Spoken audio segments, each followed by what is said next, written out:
semuanya, welcome to my YouTube channel. Saya Marsha Delia Faisal dari program studi S1 Farmasi Fakultas Farmasi Universitas Megareski Makassar.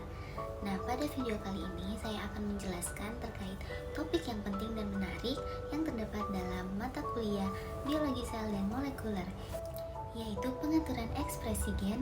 Jadi pastiin kalian simak sampai akhir ya, karena video ini tuh tidak hanya menarik tapi juga bermanfaat untuk kalian yang sedang belajar biologi sel dan molekuler. So, pada materi ini tuh akan dijelaskan terkait bagaimana sih tubuh kita itu mengatur gen, dan terutama itu pada mekanisme regulasi dan faktor transkripsinya. Yuk langsung aja kita mulai.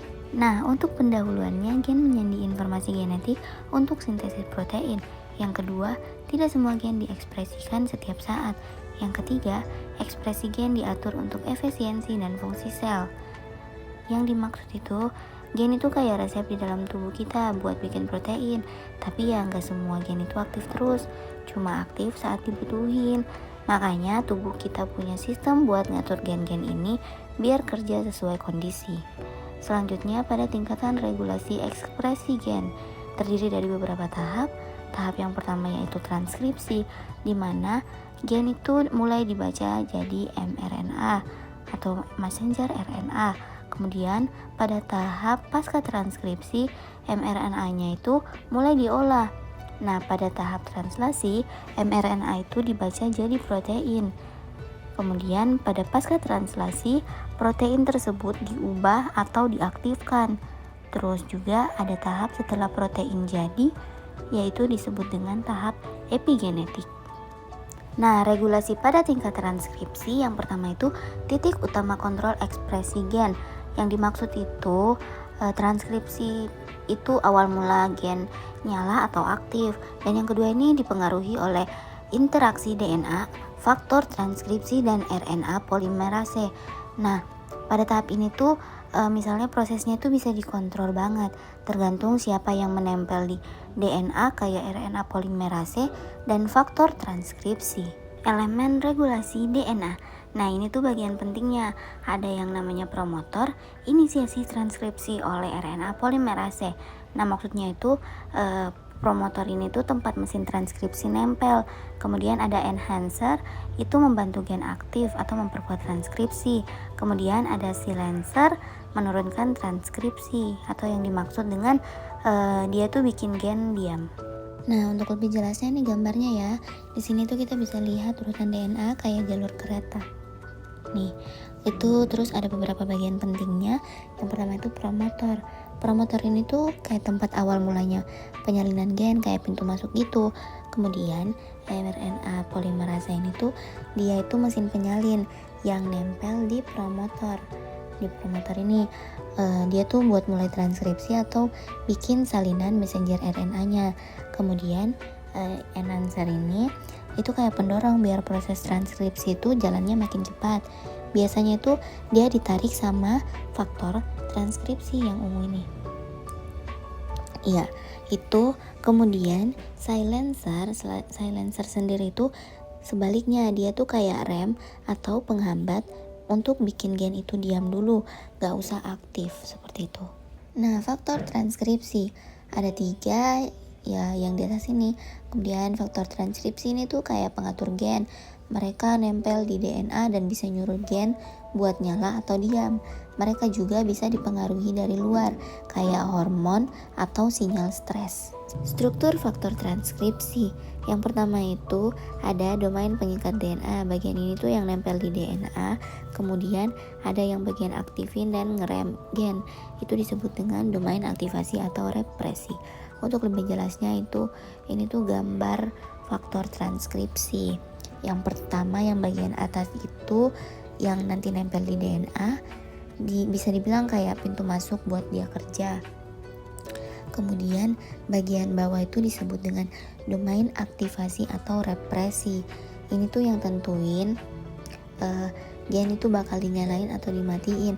Jadi intinya itu faktor transkripsi ini tuh kayak alat kontrol, seperti itu. Resepsi transkripsi. Reseptor itu mengikat silencer atau mencegah aktivator. Contohnya itu reseptor LACL pada operan LAC. Kemudian ada koaktivator dan koreseptor. Dia ini tuh kayak asistennya faktor transkripsi. Namanya koaktivator itu buat bantu aktifin gen, dan koreseptor itu buat bantu ngerem gen. Nah, pada tahap ini tuh yang pertama tidak langsung mengikat DNA kan. Kemudian yang kedua tuh koaktivator membantu aktivasi transkripsi, dan yang ketiga itu koreseptor membantu represi. Selanjutnya regulasi epigenetik. Nah, pada regulasi epigenetik kadang gen itu bisa dinyalain atau dimatiin tanpa ngubah DNA-nya. Caranya bisa lewat metilasi, itu kayak kasih stiker di gen biar gak dibaca, atau lewat modifikasi histon buat ngegulung DNA lebih rapat atau longgar, seperti itu. Nah, untuk lebih jelasnya ada gambar regulasi epigenetik. Di atas ini kita bisa lihat proses metilasi DNA-nya. Jadi ada tambahan gugus metil atau CH3 nih yang nempel di bagian tertentu dari DNA kan. Ini tuh kayak tanda yang bilang ke sel, gen ini gak usah dibaca dulu ya. Jadi bikin gen itu jadi diam atau gak aktif. Terus yang di bawah ini namanya modifikasi histon. Histon itu kayak gulungan tempat DNA dililit. Kalau histonnya diubah, misalnya dikasih asetil ini, misalnya dikasih asetilasi atau metilasi ini, maka DNA bisa lebih gampang atau lebih susah untuk dibaca. Jadi dua proses ini penting banget buat atur ekskresi gen. Selanjutnya ada yang namanya splicing alternatif. Pada splicing alternatif, satu gen itu menghasilkan berbagai protein. Yang kedua itu dikendalikan oleh protein regulator splicing. Untuk lebih jelasnya ini kita bisa lihat gambarnya ya. Awalnya cuma ada satu gen, ini disebutkan satu gen. Kemudian gen itu isinya potongan-potongan yang dinamakan exon yang penting, dan exon yang penting, dan intron yang dibuang. Jadi intron ini yang akan dibuang, ini yang penting ya. Nah, pas proses splicing, si gen ini tuh dipotong-potong. Cara potongnya tuh bisa berbeda-beda tergantung siapa protein pengaturnya. Hasil akhirnya tuh satu gen bisa bikin messenger RNA yang berbeda-beda. Terus mRNA itu nanti diterjemahin jadi protein yang bentuknya berbeda juga. Ini. Jadi walaupun gennya sama, hasil akhirnya bisa bervariasi. Kayak misalnya tuh satu resep tapi bisa jadi banyak rasa. Nah, disebutkan juga maksud dari transport dan stabilitas messenger RNA, yaitu ada juga mikroRNA. Nah, pada transport dan stabilitas messenger RNA disebutkan bahwa setelah messenger RNA jadi, dia tuh harus keluar dari inti sel ke sitoplasma. Nah, seberapa lama dia bertahan juga berpengaruh. Kalau cepat rusak, berarti gen itu cuma aktif sebentar. Nah, kemudian ada peran mikro RNA. Perannya itu ini tuh kecil banget tapi pengaruhnya tuh gede, besar. Dia bisa nempel ke messenger RNA dan mencegah mRNA itu dibaca. Jadi kayak tombol pause buat produksi protein, seperti itu. Regulasi translasi. Nah, regulasi translasi itu menyebutkan bahwa regulasi translasi itu sebagai pengendalian inisiasi translasi. Regulasi translasi ini tuh dipengaruhi oleh kondisi sel seperti stres dan kelaparan. Dan ada juga regulasi pasca translasi. Pada regulasi ini tuh modifikasi protein dan juga menentukan aktivitas dan masa hidup protein. Oke, sekarang kita masuk ke bagian translasi. Ini tuh gambarnya biar lebih jelas. Nah, yang warna ungu itu kan ribosom. Nah, ribosom ini dia jalan sepanjang mRNA ini, yang orange ini, dan merakit protein yang kita sebut prozom ini. Prozom ini tuh singkatan dari atau gabungan dari kata protein dan enzim. Tapi proses regulasi bisa dipengaruhi dengan yang biru ini. Yang biru ini tuh simbolin dari obat atau sinyal tertentu.